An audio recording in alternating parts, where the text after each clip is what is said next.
My name is Tatiana Klein, and I have the honor and the privilege to be the principal investigator for CUNY-IIE.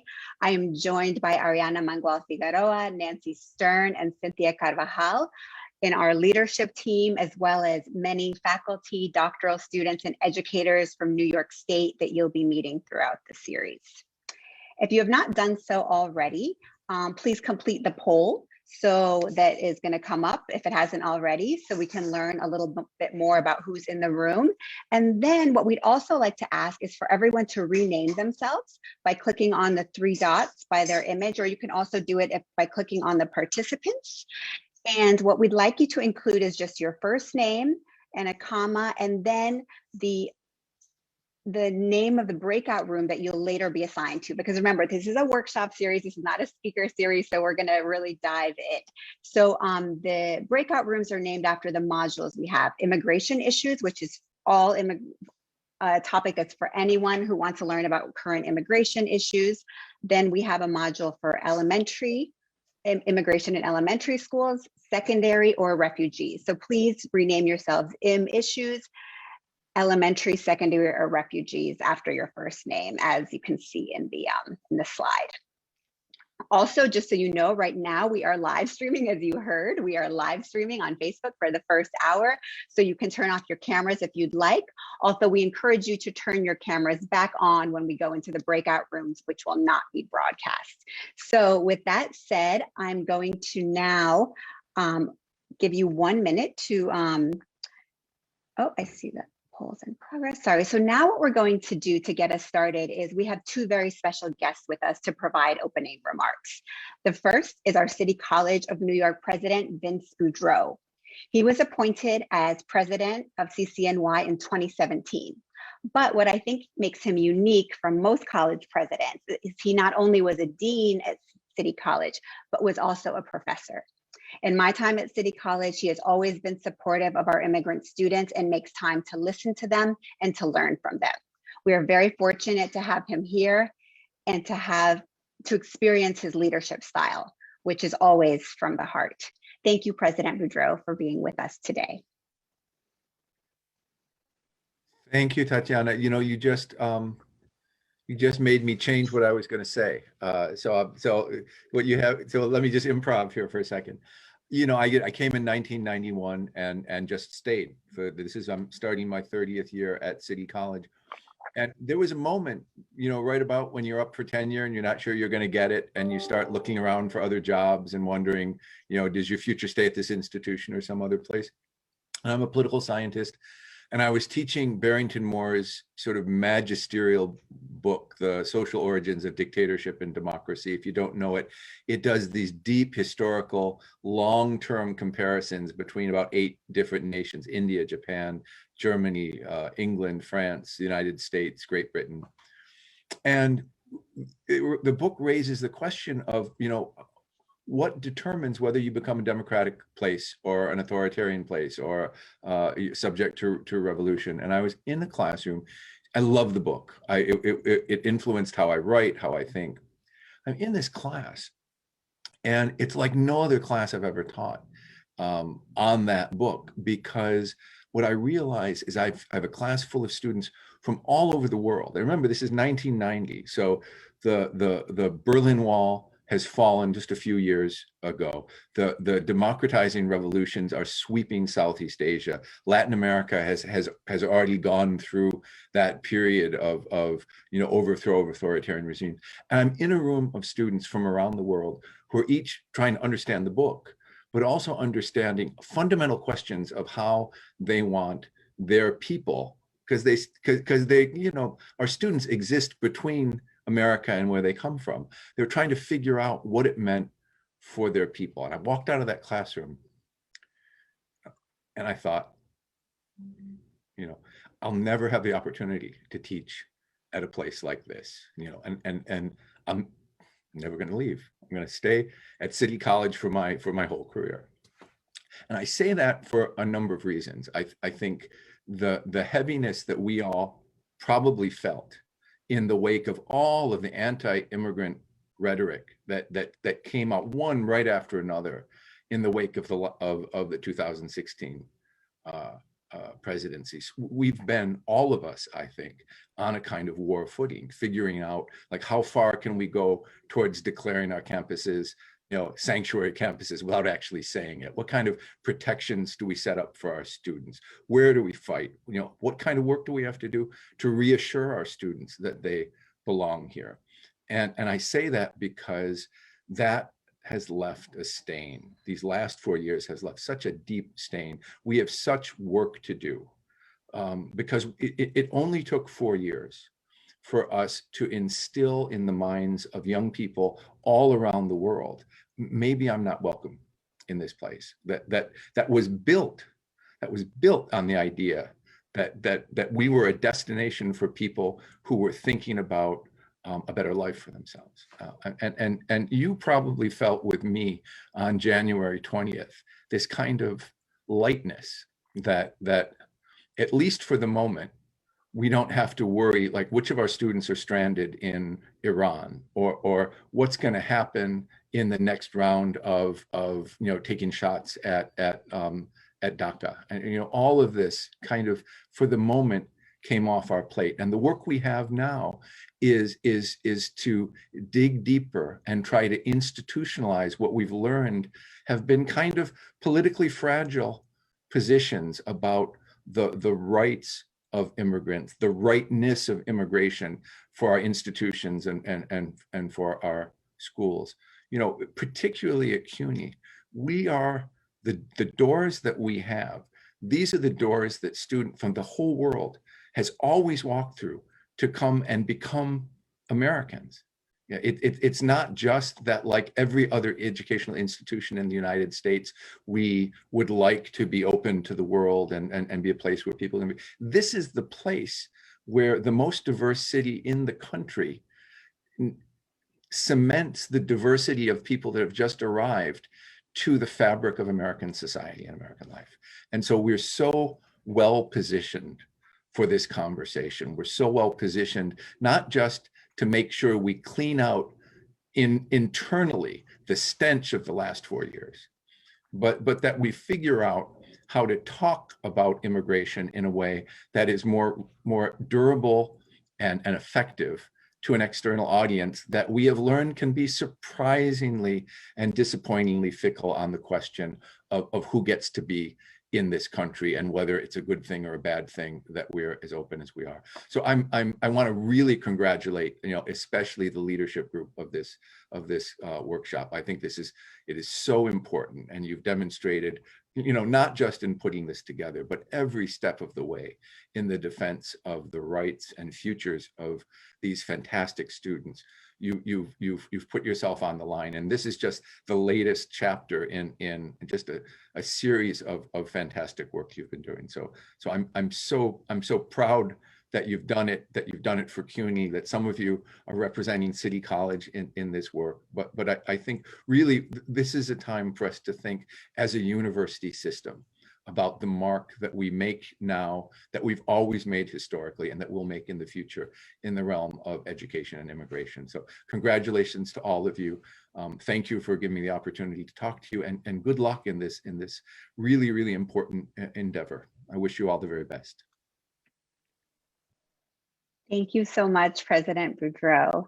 I just want to say we're so fortunate that you bring to City College a lens as a political scientist to really understand, help us and lead us in these immigration issues. And we don't want you to leave. So we have it on tape that you said you're not leaving. So that's that.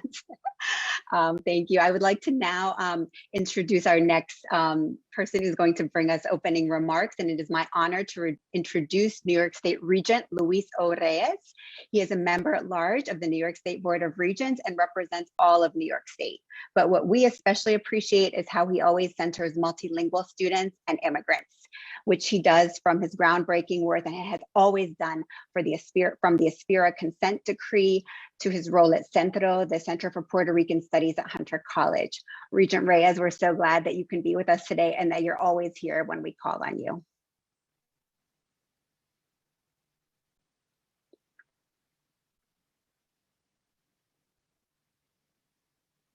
Let's see, do we have Regent Reyes here? We do, but I think you were. You're muted. Oh, I'm requesting an unmute. You should see something on your side of the screen to be able to unmute yourself. I'm doing it. Buenas tardes, good afternoon. Namaste. My fortune cookie last night said, never be less than your dreams. And that's at the heart of this evening and the work that you were doing and that I have been privileged to be doing for many, many years. As a member of the Board of Regents, an at-large member, I'm not tied to any one part of the state. I'm not even tied to City University of New York, where I work at the center. But the University of the State of New York is one of the titles of the State Education Department. And so CUNY, SUNY, private schools, independent colleges, public schools, charter schools. Somos todo familia. All of us belong to the same dream. And what is exciting to me is that immigrants, migration are on the tongues of everyone, sometimes wagging tongues, sometimes tongues that want to put us back. But we need to understand that migration is complicated. There is the migration of immigrants and their children, but there is also the migration of the present young Americans from rural areas into the cities. And there's also a reverse migration of African Americans from the Northeast back into the Southeast and other parts of the United States. And so I want us to look at the work that CUNY-IIE and its wonderful team of researchers and leaders are doing in the context of what Charles Blow, who talks about these migrations, says great migration movements are going to dramatically change America in the near future, upending the geography and structure of power. And it is hard to see how the country emerges on the other side. We're talking about people on two sides politically and ideologically, oftentimes. We may well be on the verge of a new America, a reshuffled United States in which power, to some degree, is redistributed and exercised by emerging power players and power centers. Children, parents, schools serving immigrant children, migrant children, students who come as undocumented and unattended or on their own, students who are in homeless shelters or trauma centers because of things that they have had to deal with, either in the home or in the journey from their original home to where they are today. And so they have many needs and they have many skills and possibilities that could be slowed down and stopped if we are not honoring. And so to me, as a regent and working with Chancellor Lester Young of the Board of Regents, with permanent now Commissioner Betty Rosa and the 15 other members of the regents, I'm very honored to be doing this work and to be supporting what CUNY-IIE has been doing for a number of years. It's because of funding from the State Education Department and a long connection with the State Education Department that we're able to do this. And that funding has been interrupted, as many of the funding streams for the research centers, for the different colleges and universities.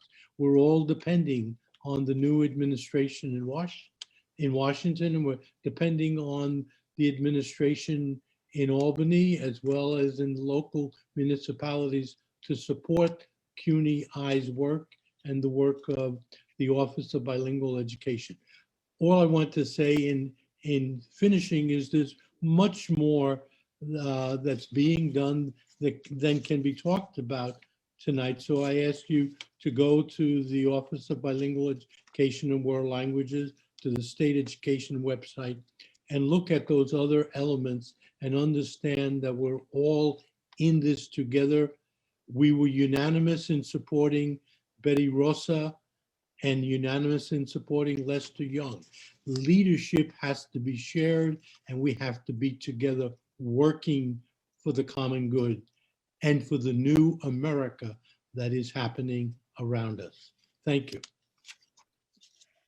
Thank you so much, Regent Reyes. Thank you for reminding us of the complexity of migration and immigration locally, nationally, and transnationally. And thank you for pushing for programs such as CUNY-I within the state, because we know that New York needs to be a leader, and we hope that CUNY-I will help to lead the state in this work. So we're so glad that you could join us today. I also want to take a moment to acknowledge a few other people in our Zoom room, if you will, who have really been supportive of our work and of our vision. We're very fortunate to have with us Elisa Alvarez, Associate Commissioner of New York State Education Department, Offices of Bilingual Education and World Languages, who, as Regent Reyes said, whose office actually identified a need for this work and has funded this project. We're fortunate to have Interim Provost Julia Wrigley from the CUNY Graduate Center, where we have many, many doctoral students on this initiative, and they make it so much better. We are glad our Interim Dean from City College School of Education, Edwin Lamboy, was with us, as well as Interim Deputy Dean Andrew Ratner. I saw Mirza Sanchez Medina from the New York City Department of Education, which has also been a great partner with us. And also I'd like to acknowledge the work of M from Emulsified Design, who has artfully created our website and designed the modules, which you'll see later today, that I'm always just so grateful to have that collaboration. So thank you, M. And now I pass it to my colleague and collaborator, Ariana Mangual Figueroa, to share a little bit more about the vision of CUNY-I. Thank you, Tatiana. Thank you all for being here. I am charged with saying some words about who we are as CUNY-I. And so I want to tell you that throughout the event, you'll have a visual cue as to who some of us are, our virtual backgrounds. We'll give you some insight into the staff, the students, the leadership, the faculty who comprise us. We are so many things in and of ourselves. We are faculty, we are doctoral students, we are current and former K through 12 educators, we are community organizers and parents, we are artists and researchers, and we are a product of where we have come from, of our elders, of our antepasados, of our histories that have brought us to cross paths on this land, which we will name and recognize all of the folks who came before us as well, and who we have inherited this space that we share virtually and physically when we step upon it. And we are a product of these histories that bring us together to want to make sense of where we come from and where we're going as it relates to schooling. So many of us in the event also who have these virtual backgrounds are co-hosts. So if you at any point throughout the next hour or so need anything, please feel free to reach out. We are people who care for one another. And so if you need anything, please do chat with one of us. We have to thank our wonderful social media manager, Tashi Sanchez Yauri, for a video that was created, that she produced, that introduces you a bit more to who CUNY-I is, pronounced as I, as in we see each other, and I, as in I stand here before you. And so I'll cue Cynthia Carvajal, please, our project director, to play this video, I am CUNY-I.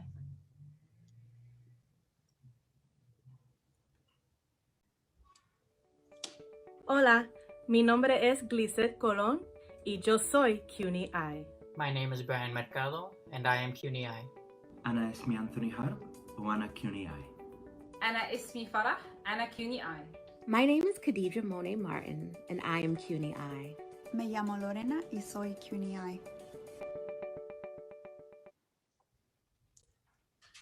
And as Tatiana mentions and beams with the pride for the work that we've accomplished to date, knowing how much more we have to do, certainly, as in the form of the modules, I also just am so very proud of the staff and the people who comprise our organization and our initiative, who have been building this plane as we have learned to fly it, right? First in person, beginning over a year ago, and then in pandemic realities of the life that we are all currently facing.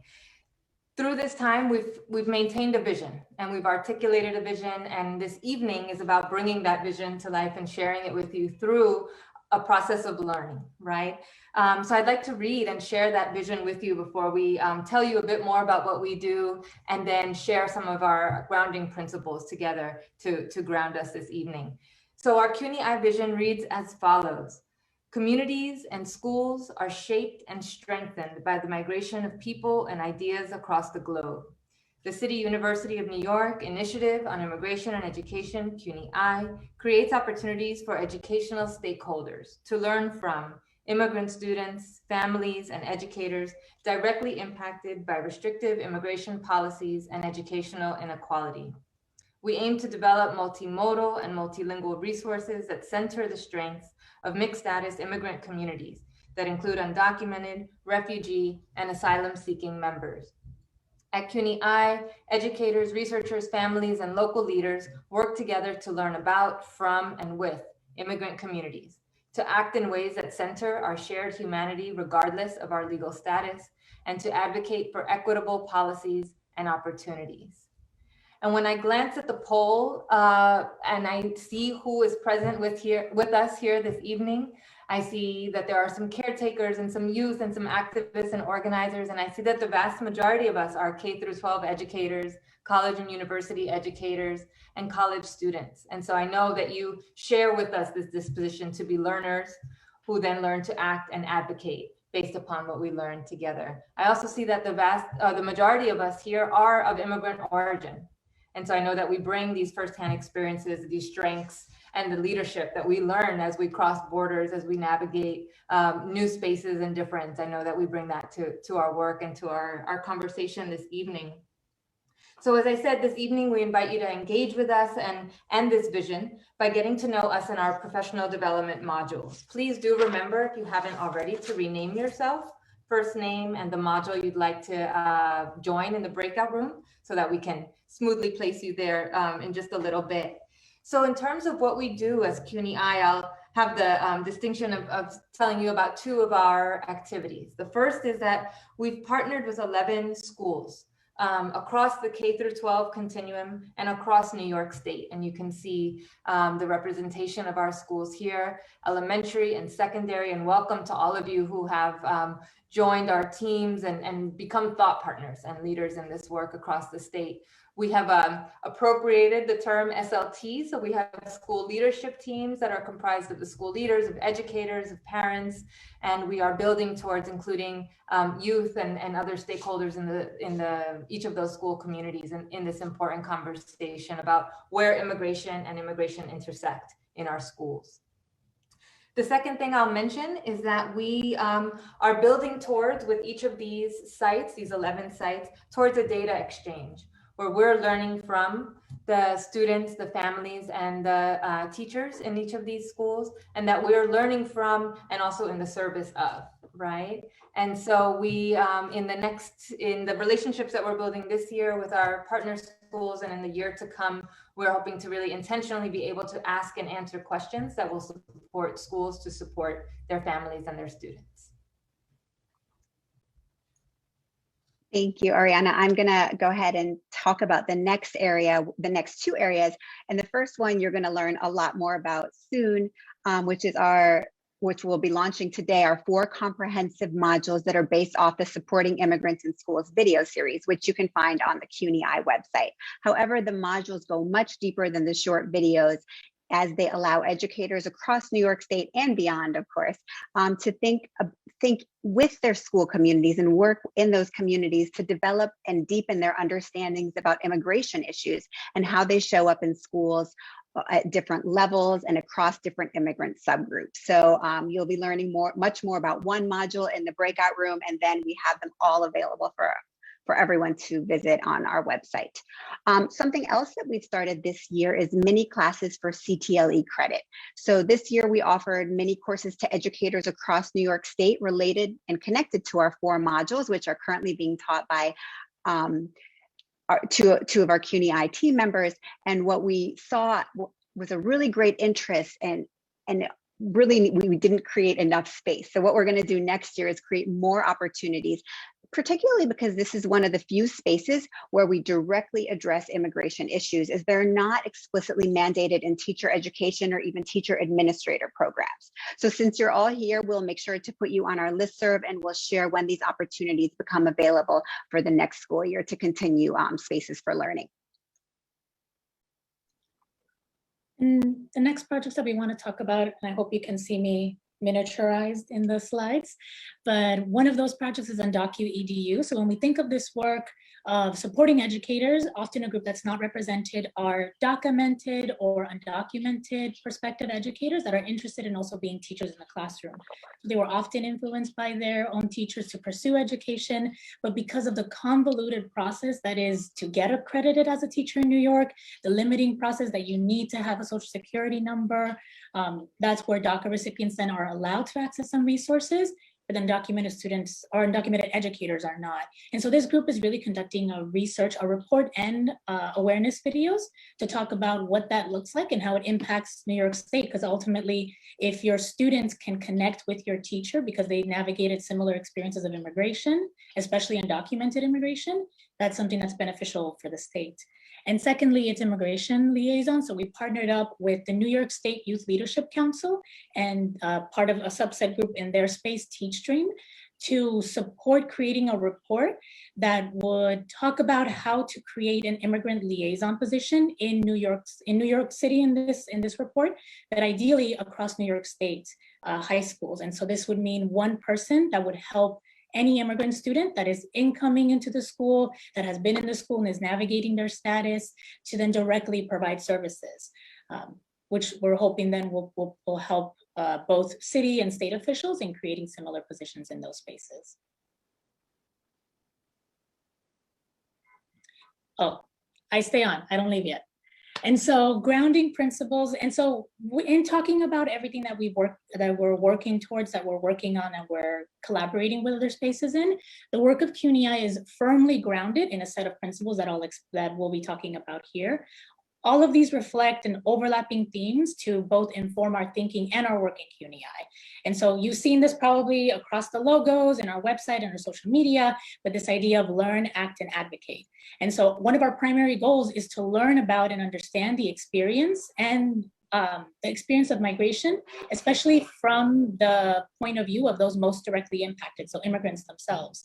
We seek also to be cognizant of the history of this country. So this was alluded to by Ariana, it was alluded to by Luis Reyes, but this country was founded on lofty ideals when in reality was also built on 2 pillars, which are slavery and the dispossession of Native peoples. And so confronting some of these ideas may feel uncomfortable at times, but it's through this discomfort that is a necessary part of our learning for all of us. And so part of our goals, in addition to learning, is to act and advocate. And so these principles address stances that educators can then take as we all strive to center our shared humanity and build towards equitable policies and educational opportunities for all our students, from any kind of background and regardless of immigration status. And so what we'll be doing here is I'm going to share a link here in the chat where you can follow along if you'd like. But I will also share screens so that you're able to see the grounding principles themselves.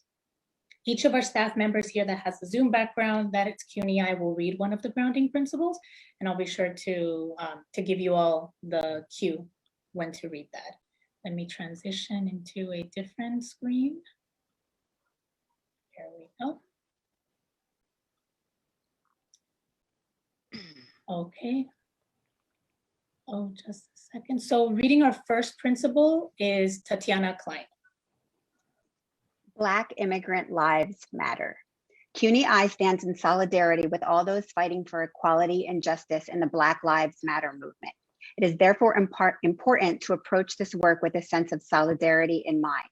Although Black immigrants make up the smallest percentage of immigrants in the United States, they are the most likely to be targeted for deportation. By centering the lives and experiences of those who are most vulnerable, we can advocate for equality for everyone. Thank you. Now, Nancy, reading our second grounding principle. No one is illegal on stolen land. And no one is illegal on stolen land. We believe that no person should be defined in terms of their immigration status, and we are opposed to the dehumanization of anyone through the use of the term illegal. This notion is further complicated by the history of colonization in the United States.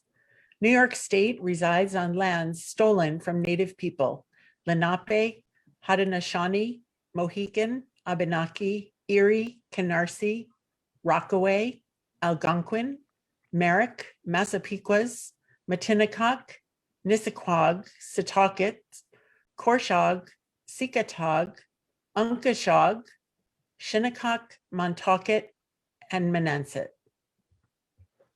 Thank you. And Ariana, reading We Are Not All Immigrants. We are not all immigrants. The fabric of the U.S. includes not only immigrants, but also the Native Americans whose land was stolen in the creation of this country, as well as the descendants of enslaved people who were brought to this land against their will. We refrain from statements like we are all immigrants and this nation was built by immigrants, because this further invisibilizes the Native people and lived realities of slavery and the Black experience in the United States. Thank you.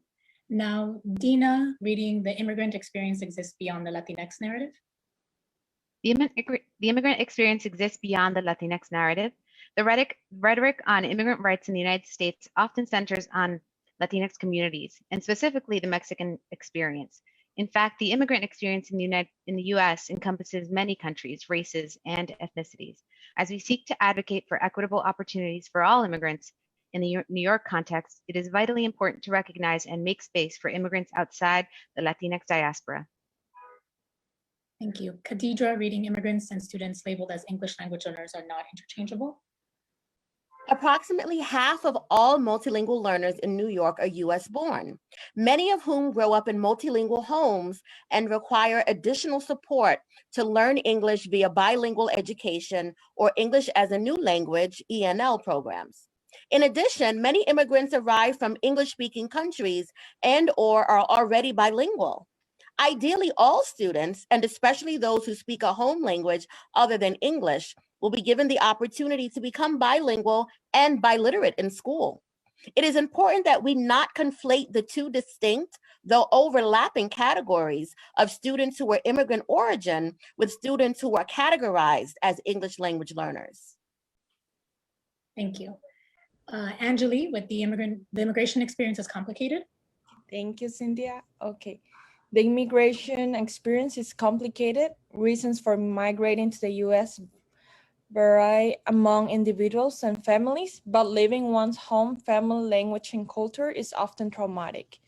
And even though some immigrants come to the US for economic opportunity, financial issues may continue to be a challenge for new immigrants. Nevertheless, mainstream rhetoric upholds the narrative that immigrants are happier to be in the US than in their home country. This perception is reinforced by messages extolling assimilation and patriotism. However, in addition to other challenges, immigrants are often treated like second-class citizens or denied citizenship altogether. Immigrants also experience violent laws and policing practices that often make the US a hostile space for immigrants. Thank you. Bridget, reading Migration Can Be Traumatic. Our work recognizes that the experience of migration through militarized borders can be difficult and painful. While there is a vibrant migration is beautiful movement, often symbolized with the imagery of a butterfly, we must recognize that students and community members' experiences with migration may have been traumatic.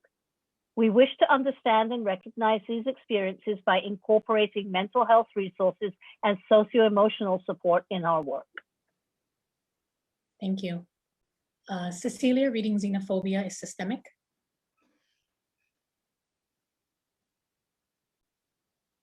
Oh. Is Cecilia here?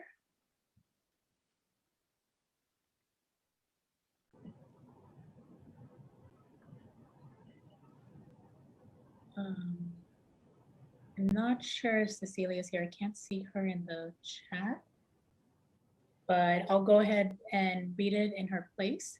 So xenophobia is systemic. Anti-immigrant discourse has blamed immigrants for a broken economy, failing schools, and for overwhelmed medical resources. Research has continually shown that immigrants don't have a negative impact of any of these services. In fact, immigrants often provide a positive impact, but both socially and economically. Immigrants are vilified because of xenophobia, much like racism is a systemic issue in the United States. As a result, immigrant students often have less economic mobility, attend under-resourced schools, and are provided with fewer social services. Next is Tammy, reading Teaching Through Translanguaging Essential.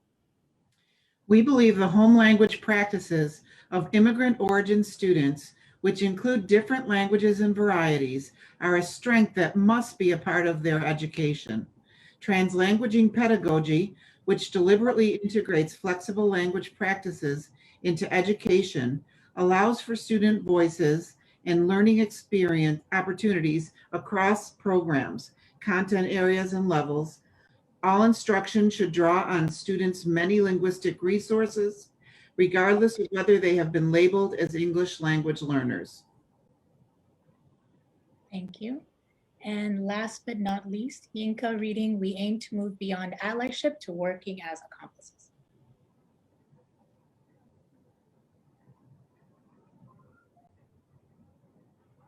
Oh, Yinka, I think you're muted. Yeah, thank you. We aim to move beyond allyship to working as accomplices. Our work seeks to provide opportunities for educators to engage as allies and to move from ally work to accomplice work. An ally engages in activism by standing with an individual or group in a marginalized community. An accomplice focuses on dismantling the structures that oppress that individual or group. And such work will be directed by the stakeholders in the marginalized group. As we continue to educate ourselves and others, our work seeks to develop allyship while also addressing and changing structures that impact immigrant students and communities. Thank you. And so as you can see, the grounding principles are really nuanced, they're dense, but are also provide room and space for conversations on these topics that often overlap with immigration, but are not necessarily taken into consideration. I want to make sure that we're able to have just a little bit of conversation around this before we move on to the modules. And so what I'll ask folks to do is we have a Padlet for those who are able to, who are on the computer, who are able to type or to add some feedback on the grounding principles. But I have here a Padlet that I'm adding to the chat. And what we're asking folks to do, and let me just share the slides with you all so you're able to see the instructions. But what we're asking folks to do, and you'll see it listed on the Padlet itself. But we're asking folks to think of one of the grounding principles and see which one you've heard and you've maybe haven't connected with, or this is the first time you're hearing it, but which one you'd like to keep in mind when you're engaging with one of the module sessions that we have prepared for you. So either that's key immigrant issues, immigrants in elementary schools, immigrants in secondary schools, refugees and immigrants in schools. And so how do you see this grounding principle reflected in your school and in your community? Do you see it reflected in your school and your community? How have you brought this grounding principle into your space then, if maybe it's something that you've thought about but haven't had an opportunity to engage with? And just kind of if it's something that you would like to incorporate into the breakout sessions. So I'm seeing folks already adding. I think that's great. Thank you so much. feel free to kind of scroll. All the grounding principles are listed here. If you're not quite remembering which grounding principle is which, it's condensed here on the screen for you. So you're able to see it as you're adding some input into it. So we'll have folks kind of continue engaging with that. I see a little difficulty. Oh no, I'm seeing people type. Oh, great, great. Yeah, so as we're doing this, I'll play some music. We'll give it maybe 5 or so minutes for folks to add their input into it. And please feel free to read others, interact with it. You can like it if you see someone wrote something that you appreciate. Yeah.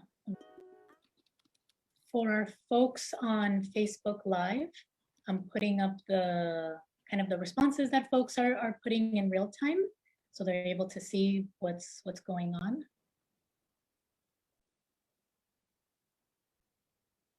Ah, oh no. Okay, there's that.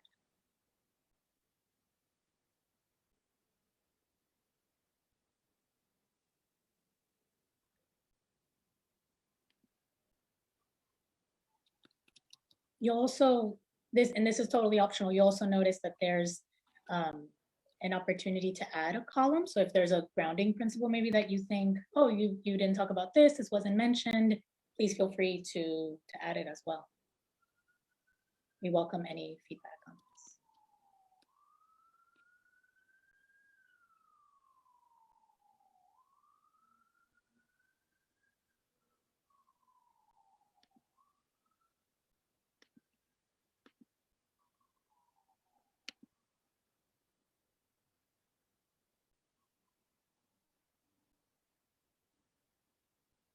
I'll give it 1 minute or so more.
Okay.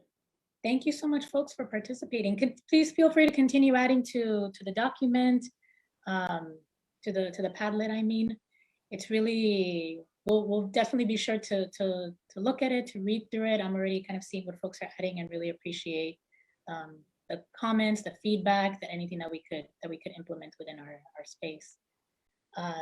What I did want to kind of acknowledge before we move on to the next activity of this is we want to thank folks that are joining us from the Facebook Live. So please look out for more information for our next workshop in March. Like what was mentioned, we'll be having a workshop every month that's on a different category. And so please, for those on the Facebook Live, jump on our website. There's a newsletter you can join. There's a spot for scheduled events where you can register for future workshop series. You can also follow us on Instagram, follow us on Facebook, on Twitter, and all those links are available, made by Tashi and Lorena, who are working on our team. And so we're going to jump into the modules. Again, for folks in the Facebook Live, we'll be stopping it pretty soon. If you'd like to participate in the breakout rooms for next time or other activities that we'll be having, be sure to join the Zoom, and we'll be able to do that. So Lorena, I'll let you finish the live at this moment. Oh, did you want to say something, Tatiana? Oh, so I was just gonna introduce the groups. Ah, okay.